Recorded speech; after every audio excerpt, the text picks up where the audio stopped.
매일 성경 묵상을 돕는 해설 가이드입니다. 안녕하세요. 묵상 코치입니다. 함께 읽고 나눌 말씀은 역대하 35장 20절에서 27절까지 말씀입니다. 요시야 통치 후기 주변 정세는 급변하고 있었습니다. 강대국 아수르는 주변국들로부터 곤욕을 치렀습니다. 급기야 주전 612년에 메대와 바벨론의 연합군에 의해 패배를 당합니다. 바벨론의 확장을 우려한 애굽왕 바로 느고는 아수르 왕과 함께 바벨론의 서진 정책을 저지하기 위해 갈그미스로 진격합니다.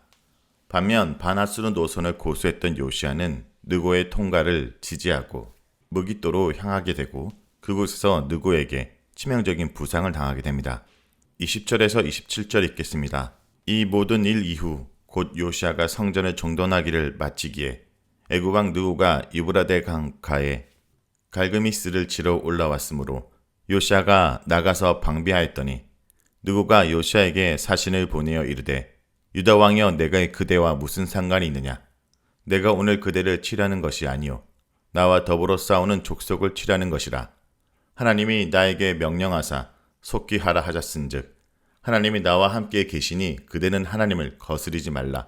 그대를 멸하실까 하노라 하나 요시야가 몸을 돌이켜 떠나기를 싫어하고 오히려 변장하고 그와 싸우고자 하여 하나님의 입에서 나온 느고의 말을 듣지 아니하고 무깃도 골짜기에 이르러 싸울 때 활 쏘는 자가 요시야 왕을 쏜지라.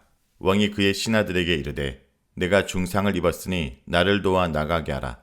그 부하들이 그를 병거에서 내리게 하고 그의 버금 병거에 태워 예루살렘에 이른 후 그가 죽으니 그의 조상들의 묘시에 장사되니라.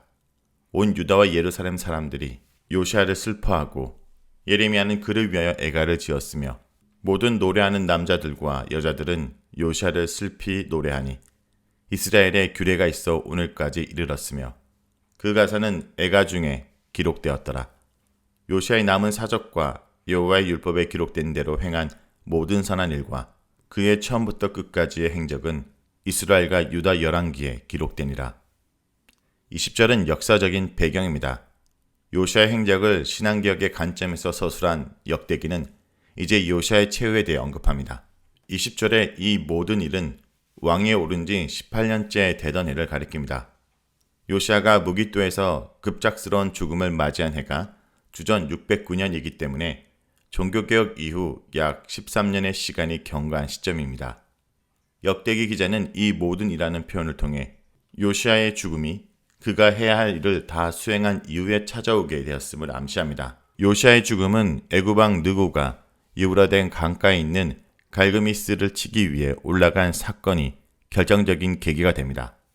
애굽 왕 느고는 당시 아수르를 통치하고 있던 아수르 발리트 2세와 동맹을 맺고 바벨론의 남하를 공동으로 저지하고자 한 것으로 보입니다. 열왕기 본문은 애굽 왕 느고가 아수르 왕을 치고자 하여 유브라데 강으로 올라갔다라고 전합니다. 애굽 왕 느고는 위기에 처한 아수르를 도와 바벨론에 대항하고자 갈그미스로 올라갔던 것입니다. 이때 반아수르 노선을 견지해왔던 요시야는 나가서 느고를 맞습니다. 나가다 라는 말은 자주 구약에서 출정을 의미합니다. 이것은 요시야가 바로 느고와 전쟁할 것을 계획하고 무깃도로 갔음을 의미합니다. 21절에서 23절은 느고를 통한 경고와 요시야의 패배입니다. 애굽 왕 느고는 요시야의 의도를 알아차리고 사신을 보내 자신이 유다를 대적하고자 한 것이 아님을 알립니다. 느고가 말하는 나와 더불어 싸우는 족속은 당시 애굽을 위협하는 세력인 바벨론을 가리킵니다. 느고는 자기 의지의 배후에 하나님의 명령이 작용하고 있음을 알립니다. 느고는 3번이나 걸쳐서 하나님을 언급하며 자신의 행동의 신적 정당성을 주장합니다. 역대기에 의하면 본문의 느고는 하나님 말씀을 전달하는 예언자 같은 인물로 묘사하고 있습니다.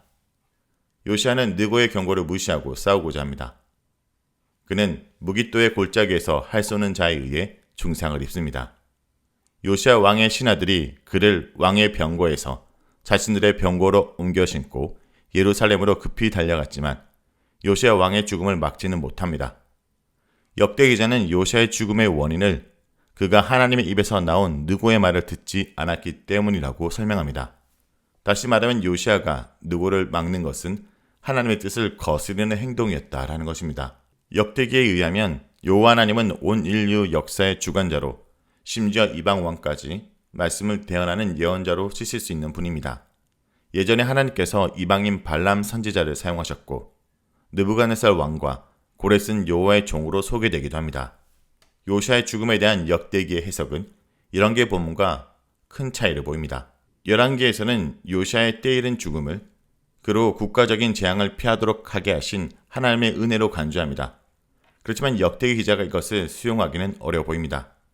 왜냐하면 경건한 요시아 왕이 급작스러운 죽음을 당하는 것은 역대기에서 강조하고 있는 즉각적인 보응신학에 맞지 않기 때문입니다. 그래서 역대기는 요시아의 죽음에 대한 새로운 요소를 첨가하고 있는데 그것은 요시아가 느고를 통해 선포되는 하나님 말씀을 무시한 것입니다. 역대기에서 요시아 왕의 종말은 예언자의 경고를 무시하고 전쟁에 나갔던 아합 왕의 종말과 유사하게 말하고 있습니다. 요시아는 아합처럼 변장하고 전쟁에 나가지만 그것은 아합의 변장처럼 쓸모없는 것으로 드러납니다. 요시아는 아합처럼 적군이 쏘는 활에 치명상을 입습니다. 그리고 요시아 왕이 죽어가면서 하는 말도 아합의 말과 유사합니다. 결국 역대기에 의하면 요시아는 하나님 말씀에 불순종함으로 죽음을 당하게 된 것입니다. 역대기의 교훈은 단순하고 명확합니다. 비록 경건한 요시아 왕이라도 하나님 말씀에 불순종하면 하나님의 징계를 당하게 된다는 것입니다. 24절에서 25절은 요시아가 예루살렘에 장사되는 내용입니다. 요시아는 결국 예루살렘에서 최후를 맞이합니다. 요시아는 자신의 위대한 할아버지 히스기야처럼 조상들의 묘지에 묻힙니다.